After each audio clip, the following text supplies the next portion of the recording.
امام حسین رضی اللہ تعالیٰ عنہ کی زندگی کے جو مختلف عنوانات ہیں ان میں سے ایک عنوان امام علی مقام کی حیات پاک کا یہ ہے کہ امام صاحب راہ عزیمت کے مسافر ہیں۔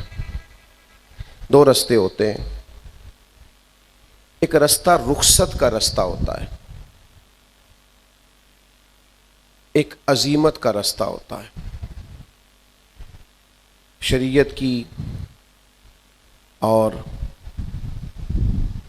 اسلام کی حدود کا معاملہ کہیں آ رہا ہے اور آپ پر جبر ہو رہا ہے، آپ اس کے سامنے ڈٹے ہوئے ہیں کہ میں حدود کو توڑنے نہیں دوں گا، شریعت کی مخالفت نہیں کرنے دوں گا، تو آپ پر کوئی جبر کرتا ہے، کوئی سختی کرتا ہے، کوئی اسلحہ اٹھا کے لاتا ہے، تو آپ نے کوشش تو کی تھی پر اب سامنے والا طاقتور ہو گیا ہے، اس کا مقابلہ فوری طور پر نہیں کیا جا سکتا، تو آپ اگر اس رستے سے ہٹ جاتے ہیں تو شریعت آپ کو اجازت دیتی ہے کہ سامنے والا طاقتور ہے، اس وقت اقتدار اس کے ہاتھ میں ہے، آپ کھڑے تو ہوئے تھے حدود اللہ کے لیے، لیکن سامنے جو لوگ تھے ان کی طاقت اور طرح کی تھی، تو آپ ہٹ جائیں، اس کو رخصت کہتے ہیں، آپ گھر چلے جائیں، آپ نے اعلان تو کیا، بات تو کی، لیکن آپ اس وقت ماحول اس طرح کا نہیں دیکھ رہے،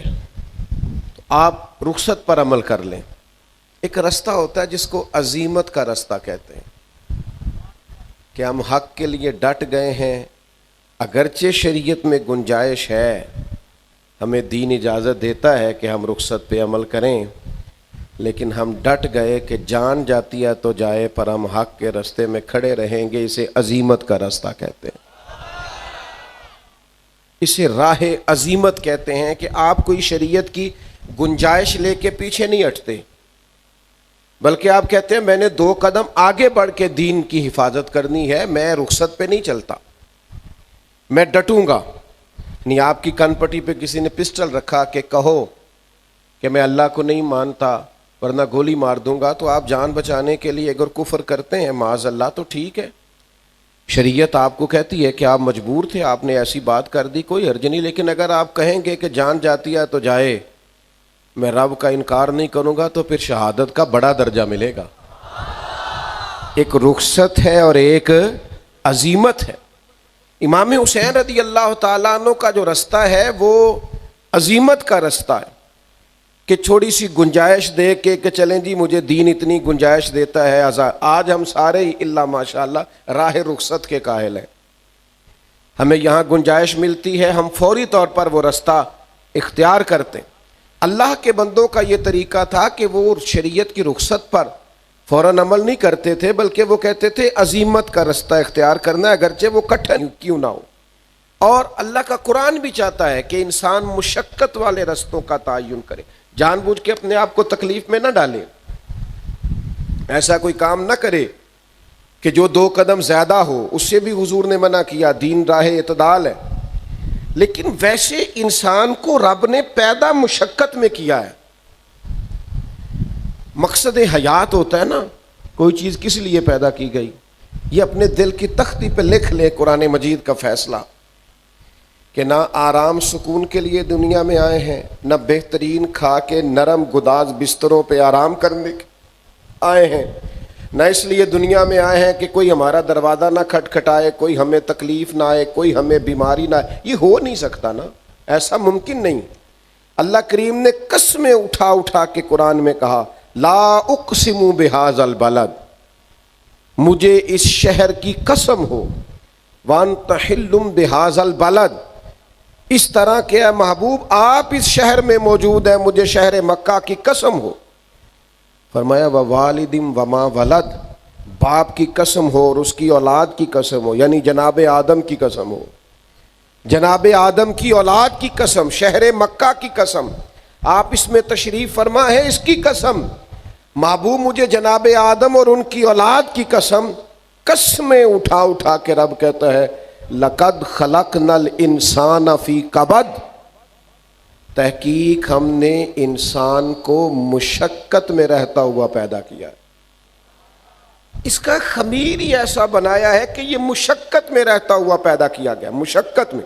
آپ دیکھیے انسان رحم مادر میں ہوتا ہے، ماں کے پیٹ میں ہوتا ہے تو ہر وقت ڈر لگا رہتا ہے ضائع نہ ہو جائے، پھر یہ پیدا ہوتا ہے تو کتنی تکلیفوں سے گزرتا ہے، بالکل جب نونہال ہوتا ہے تو کیسے اسے سنبھالا جاتا ہے، پھر یہ ماں کا دودھ پینے کے قابل ہوتا ہے، پھر دودھ چھڑانے کا ٹائم آتا ہے، وہ کتنا مشقت والا کام ہے، کتنا تکلیف والا کام، پھر یہ اپنے قدموں پہ چلنا شروع کرتا ہے تو کئی دفعہ گرتا ہے، پھر یہ تعلیم کے مراحل سے گزرتا ہے، پھر کام کاج کے مراحل سے گزرتا ہے، زندگی مشقت کے ساتھ گزارتا ہے۔ آپ کو پتہ ہے دنیا میں دکھی کون رہتے ہیں؟ جو سکھی رہنے کے چکر میں۔ دنیا میں پریشان کون رہتے ہیں؟ جو زیادہ خوشحال رہنے کے موڈ میں۔ لقد خلقنا الانسان فی کبد، پیدا کرنے والا فرماتا ہے ہم نے انسان کو مشقت میں رہتا ہوا پیدا کیا ہے، اس کا خمیر مشقت ہے، اس کو جو ترکیب کیا گیا ہے جن عناصر سے وہ عناصر مشقت سے بنے، اس کو عمر بھر جد و جہد کی۔ یہ جو ہمارے ہاں بعض لوگ کہتے ہیں نا جی میں نے کچھ نہیں کرنا، تو آپ اپنے ساتھ زیادتی کر رہے ہیں، آپ کا خمیر ہی مشقت ہے۔ آپ بوڑھے ہو جائیں یا ریٹائر ہو جائیں یا کسی جگہ بھی چلے جائیں، وہ ہمارے بزرگ کہا کرتے تھے نا کہ اگر ہم بیٹھ گئے تو پھر ہم بیٹھ ہی گئے، لہذا بیٹھنا نہیں، کچھ نہ کچھ کرتے رہنا۔ مشقت، جد و جہد، عزیمت کا رستہ، آگے بڑھ کے کوشش۔ شیخ سعدی رحمۃ اللہ علیہ فرماتے ہیں کہ بہت سارے لوگ تعلیم کے مسئلے میں پریشان ہو جاتے ہیں، مایوس ہو جاتے ہیں، مجھے نہیں یاد ہوتا، مجھ سے نہیں پڑھا جاتا، یہ میرے والا کام نہیں۔ اللہ کے محبوب علیہ السلام نے تو فرمایا طلب علم ہر مسلمان پر فرض ہے، حالانکہ حضور جانتے ہیں سارے ذہین نہیں، سب کو یاد نہیں ہوتا، لیکن فرمایا ضرورت کے مطابق علم حاصل کرنا ہر مسلمان پر فرض ہے۔ کریں کیا؟ تھوڑی سی ذرا مشقت کر لو، تھوڑی ذرا محنت کر لو، تھوڑی ذرا جد و جہد کر لو۔ کسی کو 3 دفعہ دہرانے سے یاد ہوتا ہے تو چل 13 دفعہ دہرا لے، تو تھوڑا تیز ہو جائے اس کام میں۔ مشقت نہیں کرتے، سیکھتے نہیں، جد و جہد نہیں کرتے۔ ہم راہ علم کے معاملے میں وہ سختیاں نہیں جھیلتے جو ہمیں جھیلنی چاہیے، ہم اس طرح سے اس کے اندر اپنے دل کو لگاتے نہیں، ذہن کو کھپاتے نہیں، ہمارا مزاج نہیں ہوتا کہ ہم صحیح طور پر۔ نبی پاک صلی اللہ تعالی علیہ وسلم کو وضو کرایا تھا حضرت عبداللہ ابن عباس نے، تو میرے کریم خوش ہو گئے اور خوش ہو کے دعا دی یا اللہ اسے علم اور حکمت عطا فرما۔ اب جس طرح آج کل اللہ ماشاءاللہ سارے پیروں کے بچے پڑھے ہی نہیں ہوتے، سب کو علم لدنی ہوتا ہے، محنت ہی نہیں کرتے، سب تعلیم یافتہ ہیں، کوئی ضرورت نہیں۔ ویسے بھی کہہ سکتے تھے کہ مجھے حضور کی دعا ہے اور نبی پاک کی دعا سے علم آ بھی جاتا ہے، بغیر پڑھے بھی آ جاتا ہے۔ حضور تو سینے پہ دست مبارک رکھ دے تو اس سے علم آ جاتا ہے، لیکن حضور نے ان کو جب علم کی دعا دی تو حضرت عبداللہ ابن عباس کا کردار یہ نہیں تھا کہ میں نے گھر میں ہی پڑھ لیا ہے، اب مجھے ضرورت نہیں ہے۔ جناب عبداللہ ابن عباس کا یہ کام تھا کہ ایک ایک صحابی کے دروازے پہ جاتے، دستک دیتے، فرماتے سنا ہے آپ کے پاس نبی پاک کی کچھ حدیثیں ہیں، مجھے سنا نہیں دیتے، مجھے پڑھا نہیں دیتے۔ حضرت ابی بن کعب رضی اللہ تعالیٰ عنہ کے پاس کافی احادیث کا ذخیرہ تھا۔ حضرت عبداللہ ابن عباس خاندان نبوت کے فرد ہیں، پر راہ علم کی سختیوں کو برداشت کرتے ہیں، مشقتوں کو جھیلتے ہیں، اور آپ حضرت ابی بن کعب کے گھر تشریف لے جاتے، ان کا گھر کا دروازہ صحرا میں کھولتا تھا مدینہ منورہ میں، تو آپ کیا کرتے؟ دستک نہیں دیتے استاد کے دروازے پہ، یہ ادب کے خلاف ہے، دستک نہیں دیتے۔ حضور نے دعا دی تھی کہ اللہ اسے علم اور حکمت عطا فرما، دستک نہیں دیتے تھے، دروازے پر بیٹھ جاتے تھے، دیر تک بیٹھے رہتے۔ فرماتے کبھی میں تھک جاتا تو میں لیٹ بھی جاتا، ٹھنڈی ہوائیں مدینہ چوم کے گزرتی تو ریت اڑتی تو میرے بالوں میں بھی پڑ جاتی۔ فرماتے میں بیٹھا رہتا، استاد صاحب اپنی مرضی سے باہر آتے، بے ادبا مقصود نہیں حاصل نہ درگاہ ٹوئی، اے بانج ادب دے محمد بخشا توڑ نہیں چڑھیا کوئی۔ ادب کرتے استاد صاحب کا۔ فرماتے مرضی سے باہر آتے اور مجھے دیکھ کے کہتے اللہ کے محبوب صلی اللہ علیہ وسلم کے چچا زاد آپ یہاں کیوں بیٹھے؟ تو میں عرض کرتا میں آپ سے اپنے نبی کی حدیثیں سننے آیا ہوں۔ فرماتے وہ مجھے حضور کے ارشادات، نبی پاک صلی اللہ علیہ وسلم کی احادیث سناتے۔ راہ علم میں مشقت کرنا، جد و جہد کرنا میں آج بھی آپ کی خدمت میں عرض کروں گا، ڈھیر سارے لوگوں کو صحیح قرآن مجید پڑھنا نہیں آتا، نماز کے، وضو کے، غسل کے، اور اگر زکوٰۃ فرض ہو جائے تو زکوٰۃ کے، حج کے مسائل نہیں آتے۔ او بھائی اب تو بڑا آسان ہو گیا ہے، آپ تھوڑی جد و جہد کریں، دو دو ایک ایک لائن کر کے سیکھیں، آپ کوشش فرمائیں، مشقت کرا اختیار کریں۔ آپ رات کو آ کے کسی استاد کے پاس بیٹھیں، آپ سر شام کسی سے تعلیم لیں، لیکن تھوڑا سا نا، تھوڑی سی مہربانی کریں۔ او بھائی مشقت تو کرنی پڑتی ہے، روٹی پک کے بھی آ جائے اور کوئی لا کے بالکل آپ کے سامنے بھی رکھ دے، اماں پیار کرنے والی ہو تو لقمہ بھی منہ میں ڈال دے، تو چبانے کی تکلیف تو پھر بھی کرنی پڑے گی کہ نہیں؟ آپ کو کچھ نہ کچھ مشقت تو بہرحال کرنی، تھوڑی بہت تو مشقت ہے۔ وہ کوئی آدمی تھا نا، تو وہ مسکرانے، کچھ لوگ ایسے ہوتے ہیں وہ بیچارے مسکرانے کی تکلیف بھی نہیں کرتے کہ چلو ماحول اچھا ہو جائے گا، میری وجہ سے باقی بھی مسکرا دیں گے، تو ان کی بھی کسی نے منت کی، اس نے کہا ہلکا سا تبسم ہو جائے تزئین گلستاں کی خاطر، تکلیف تو تم کو ہوگی مگر پر تکلیف ذرا سی سہتا جاؤ، اور چل تھوڑا مسکرا دے، اس میں تکلیف تو ہوگی، کچھ بندے سنجیدہ ہوتے ہیں نا جی، ہلکا سا تبسم ہو جائے تزئین گلستاں کی خاطر، ذرا پھول مہکنے لگیں گے، دائیں بائیں ماحول اچھا ہو جائے گا، ہلکا سا تبسم ہو جائے تزئین گلستاں کی خاطر، اور تکلیف تو تم کو ہوگی مگر چل تکلیف ذرا سی سہتا جا۔ تو بھائی آپ مشقت کا مزاج، علم کے رستے میں مشقت، پھر عمل کے رستے میں مشقت۔ مجھے پتہ ہے نماز پڑھنا آسان کام نہیں، آسان کام نہیں ہے عبادات کرنا، یہ قدم قدم پہ شیطان، وہ جو بڑے سیانے ہیں جن کو پتہ ہے نماز ضروری ہے، جو ہر جگہ کھڑے ہو کے کہتے ہیں یار زندگی کا پتہ کوئی نہیں، فلانا بھی چلا گیا، فلاں بھی چلا گیا، پر پڑھ پھر بھی نہیں پاتے۔ یہ آسان کام ہوتا تو سارے مسلمان نمازی ہوتے۔ اللہ کہتا ہے وَاسْتَعِینُوا بِالصَّبْرِ وَالصَّلَاةِ، اے ایمان والو صبر اور نماز سے مدد مانگو، وَإِنَّهَا لَكَبِیرَةٌ، یہ دونوں کام ہے مشکل، صبر بھی مشکل ہے، نماز پڑھنا بھی، إِلَّا عَلَى الْخَاشِعِينَ، مگر جو اللہ سے ڈرتے ہیں ان پر کوئی مشکل نہیں، ان کے لیے نماز پڑھنا بھی آسان ہے، صبر کرنا بھی آسان، مشقت ہے۔ مجھے بہت سارے دوست کہتے ہیں میں 4 نمازیں پڑھتا ہوں تو فجر میں آنکھ نہیں کھلتی، تو میں کہتا ہوں فجر والی نماز ہی تو مزیدار ہے، جب ذرا بستر چھوڑنا پڑتا ہے، جب ذرا نیند سے اٹھنا پڑتا ہے، جب محسوس ہوتا ہے کہ یہ نہ کاروبار کے لیے اٹھا ہے، نہ فلائٹ کے لیے اٹھا ہے، نہ دوستوں کے لیے اٹھا ہے، نہ بس پکڑنے اٹھا ہے، اس نے جو گہری نیند چھوڑی ہے تو اس کا دل کرتا ہے میں اٹھ کے اپنے رب کو سجدے کروں۔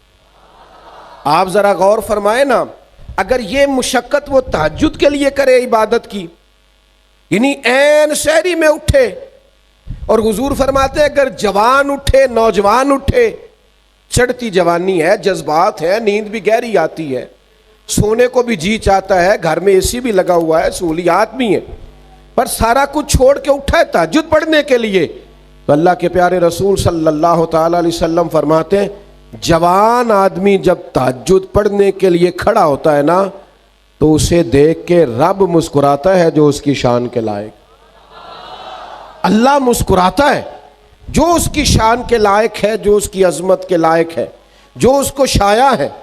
سمجھ لیجئے گا اور یاد رکھیے گا، پہلے علم کے رستے کی مشقت، اس کے بعد عمل کے رستے کی مشقت، عبادات کے لیے جد و جہد، تھوڑی سی کوشش کرنا، تھوڑی ہمت کرنا، اور تھوڑی جد و جہد کے ساتھ عبادات کو سر انجام دینا، اور پھر تربیت اولاد کے لیے تھوڑی سی محنت کرنا، کوشش کرنا۔ آپ کی خدمت میں عرض کروں، ہماری اولادیں ہم سے بڑا ہی سیکھتی ہیں، ہمارے لب و لہجے سے، ہمارے کھانے پینے سے، پہننے سے، اوڑھنے سے۔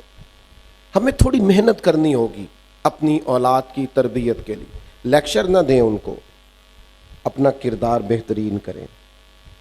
آپ کی زبان پر گھر میں بیٹھے کبھی کوئی کمزور جملہ نہ آئے، کبھی کوئی گالی نہ آئے، کبھی کوئی ایسا لفظ نہ آئے جو بچوں کے ذہنوں پر نقش ہو جائے۔ آپ کو کبھی بچے کسی کی توہین کرتا نہ دیکھیں، کسی کا مذاق اڑاتا نہ دیکھیں، کسی کی غربت میں اس کی غربت کا مذاق اڑاتا نہ دیکھیں. آپ کے بچے کبھی ایسا نہ محسوس کریں کہ ہم کسی سے بڑے ہیں.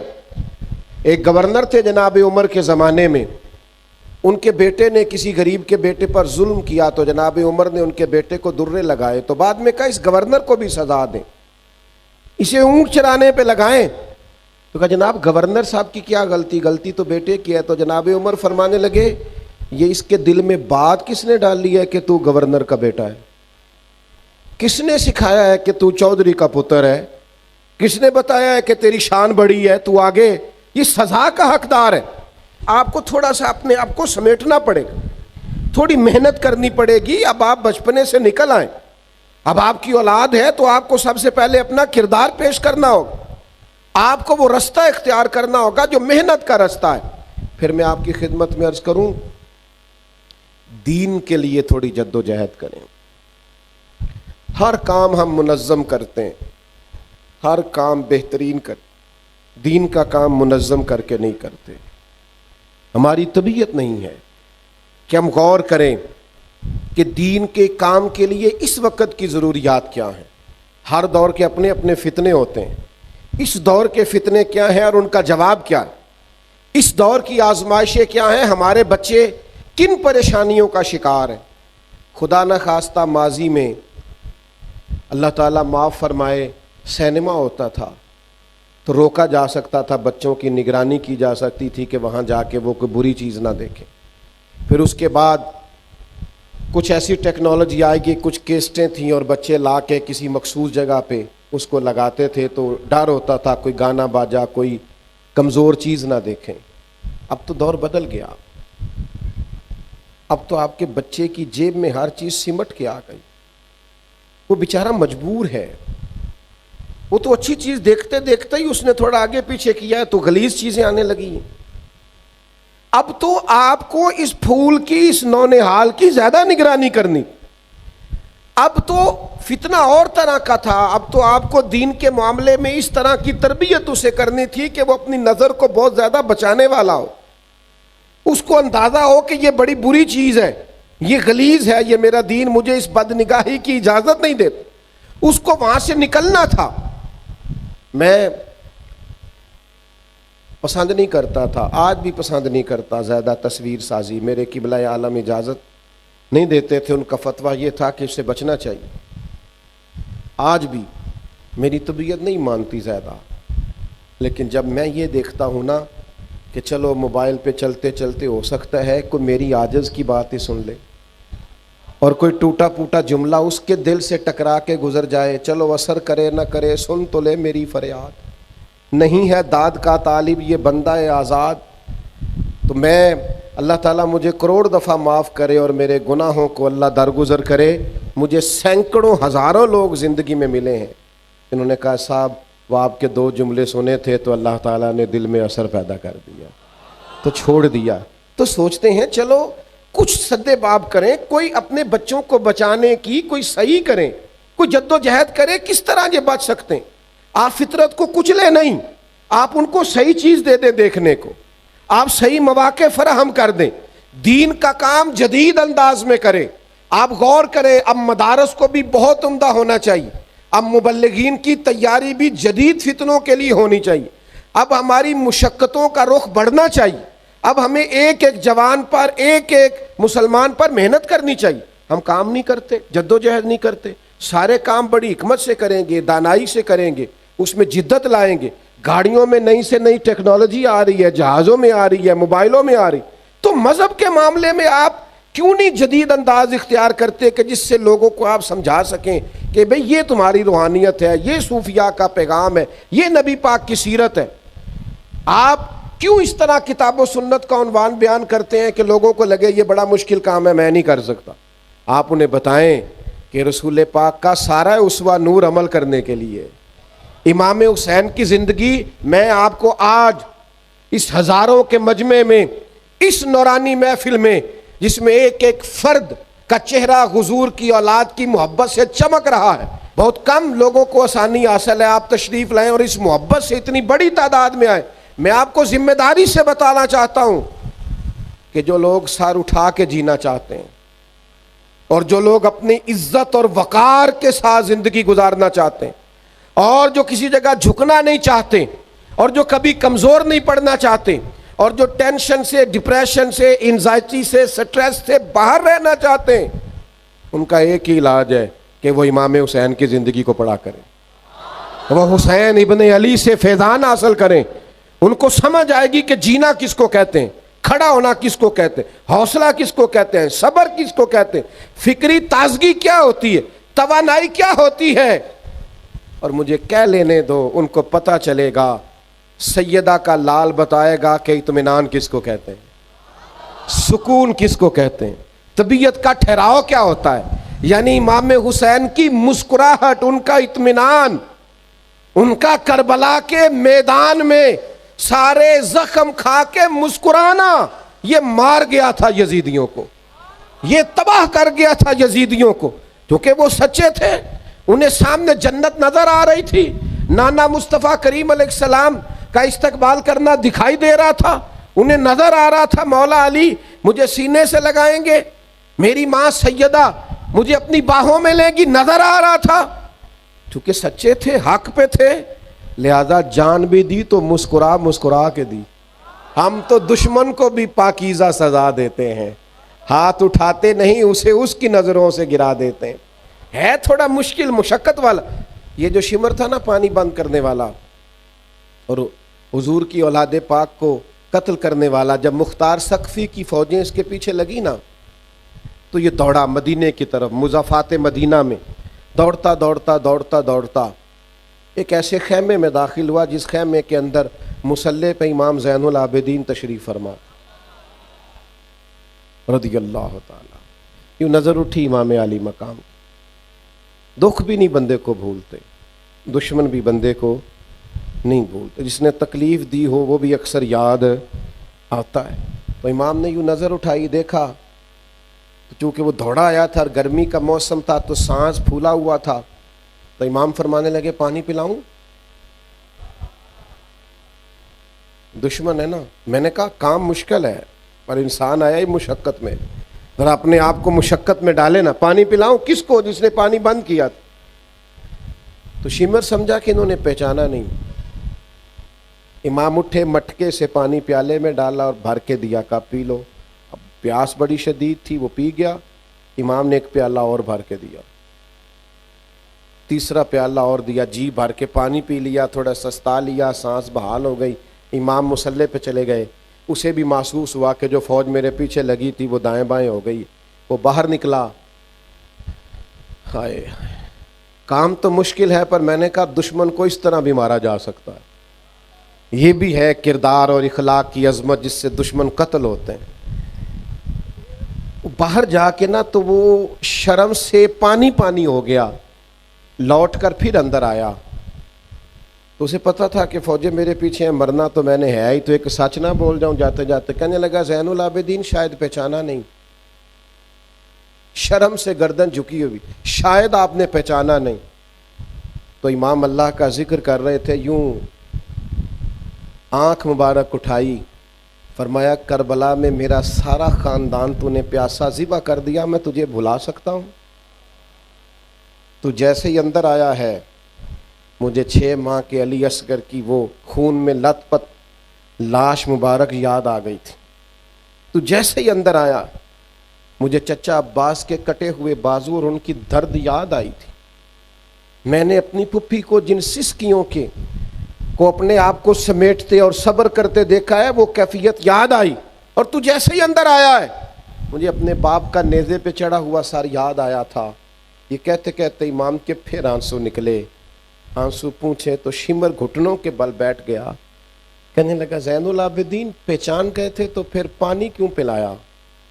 تو امام نے یوں کر کے آنسو پوچھے. کہنے لگے مجبور بڑا ہوں نا، علی کا پوتا ہوں، میں کروں کیا؟ میں علی کا پوتا ہوں، سیدہ کا پوتا ہوں، میں حسین کا بیٹا ہوں، میرے گھر کا رواج ہی کچھ اس طرح کا ہے، میں اپنی خاندانی وجاہت سے مجبور ہوں. تمہارا کام پانی بند کرنا ہے، ہمیں سکھایا گیا ہے دشمن بھی آئے تو پیالے بھر بھر کے پلانا ہے. تو اگرچہ مشکل ہے پر یہ مشقت کرنی ہے، اخلاق کو اس درجے پر لے کے جانا ہے. ہمارا سٹیٹس نہیں کہ دشمن کی طرح اس کی سطح پہ آ کر اس سے مقابلہ کریں. ہمارے استاد صاحب تھے تو کسی صاحب نے نا کوئی مسئلہ ایسا اٹھایا عقیدے کے تعلق سے اور ساتھ اس نے بڑے بڑے غلیظ لفظ بولے, تو استاد صاحب فرمانے لگے جو دلیل اس نے مانگی ہے اس کا جواب تو میرے پاس ہے, میں دے دیتا ہوں, اور یہ جواب ہے. دوسرا فرمانے لگے جو زبان اس نے استعمال کی ہے وہ مجھے نہ میرے دین نے سکھائی ہے نہ میرے استاذہ نے سکھائی. یہ لب و لہجہ مومنوں کا لب و لہجہ.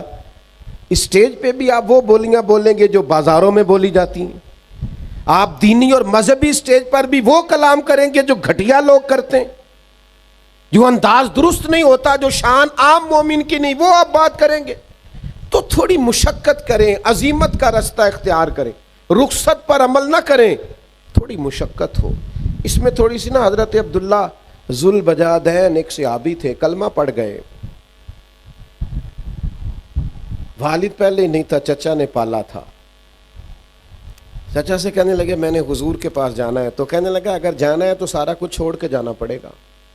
کہتے میں پہلے بھی کئی دفعہ سوچ چکا تھا کہ تو یوں ہی کہے گا. اس نے پیسے بھی جیب سے, یہ دیکھو یہ رستہ ہے عزیمت کا رستہ. رخصت تو یہ تھی نا کہ ابھی میں مجبور ہوں, اسباب نہیں ہے, کیسے آؤں. یہ رستہ رخصت گنجائش تھی. چچا نے کہا کہ میں نے چونکہ سارا کچھ دیا ہے, جیبیں خالی کرو, کر دی, کوئی زمین میں سے حصہ نہیں ملے گا. چچا ضرورت ہی نہیں, کہا یہ ہر چیز میں رکھ لوں گا, کہ رکھ لے. او سنو نا, راہ عزیمت بھی تو کوئی راہ ہوتی ہے نا. یہ کیا ہوا کہ میرے پاس 10 کروڑ تھا تو میں نے لاکھ اللہ کے رستے میں دے دیا, یہ بھی تو ذرا دینا دیکھو نا. میں اتنے لاکھ لگا کے حج عمرے پہ گیا, یہ بھی مدینے جا رہے ہیں, ذرا ان کا بھی حضور کے بارگاہ عالی مرتبت میں جانا دیکھو نا. رخصت ہو رہے ہیں ہر چیز دے کے. چچا نے پیچھے سے آواز دی, کہا یہ جو کرتا اور تہمد آپ نے پہن رکھا ہے نا, شلوار قمیض, یہ بھی میں نے دیا تھا. اوئے ہوئے, اتار کے نا وہ کرتا بھی اور وہ لباس بھی چچا کو دیا. تینوں لب دیاں آپ گواچے. ذرا اس فکرے پہ کبھی گھر جا کے غور تو کرنا. سانو اپنی خبر نہیں کوئی, اپنی تینوں لب دیں آپ گواچے. اپنی خبر, مجھے اپنا ہی پتہ نہیں, ڈھونڈتا پھرتا ہوا اقبال اپنے آپ کو. اب تو آپ ہی گویا مسافر, آپ ہی منزل ہوں میں.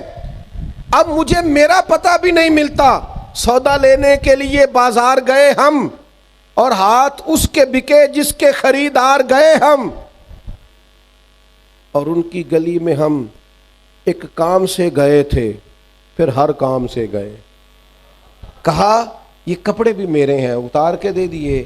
ماں کے پاس آئے, پردے کے پیچھے کھڑے ہو کے کہنے لگے اماں ایک دن پہلے بھی تو میں بے لباس پیدا ہوا تھا نا, اور تو نے لباس دیا تھا تو میں پھر بے لباس ہو گیا.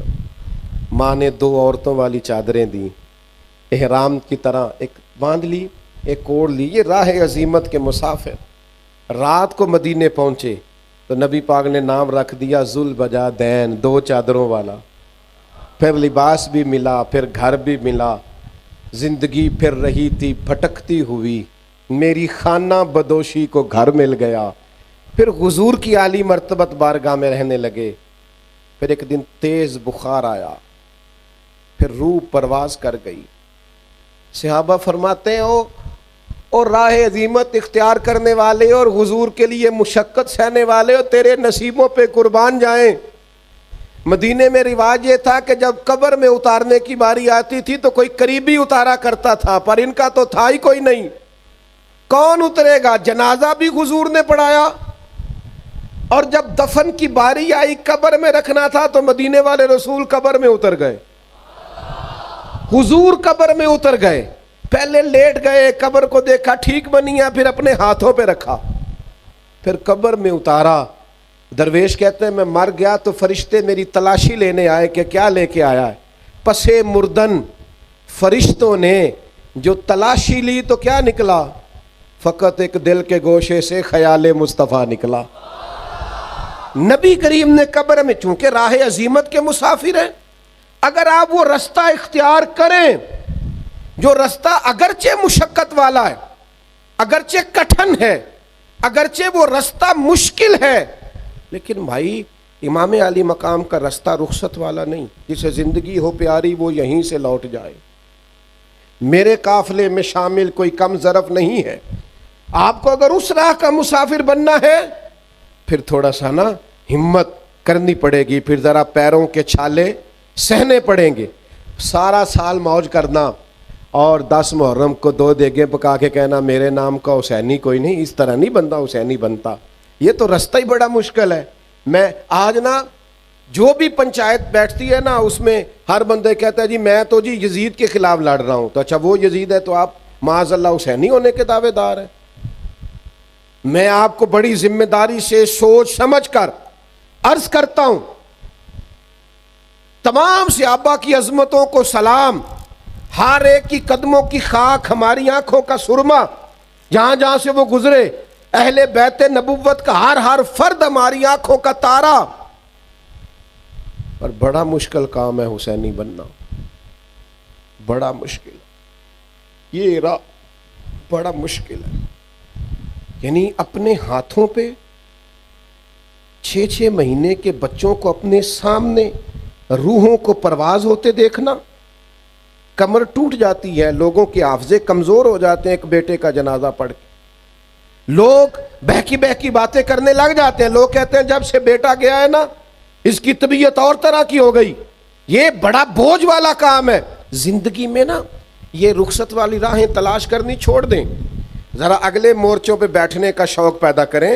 ہوا اگرچہ تیز آئے گی، یہ چھوٹی چھوٹی مخالفت ہوتی ہے ہمارے علاقوں میں، ہمارے ذہن پہ سوار ہو جائے، اور چھوڑو یار، آپ راہ تو دیکھو، شکست کھائے تو شرم سے پانی پانی ہو، دعا کرو کہ دشمن بھی خاندانی ہو۔